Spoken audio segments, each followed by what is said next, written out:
Hi, buddy! Ano nga ba? It's your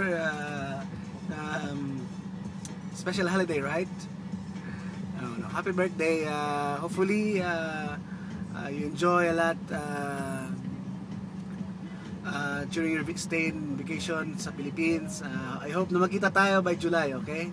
So, I know God blessed you so much, no? So, ingat ka palagi sa travel mo, and yun, kasama kami dito ni Clive and in Kuya Noli.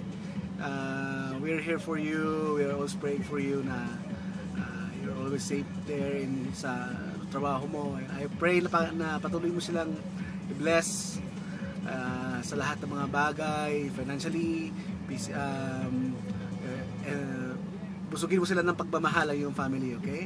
So ingat ka palagi dyan, and happy birthday.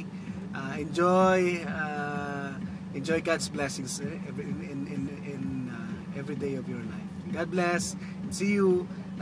Pakikumusta sa anak ko, marami na akong utang dyan. Bye, God bless.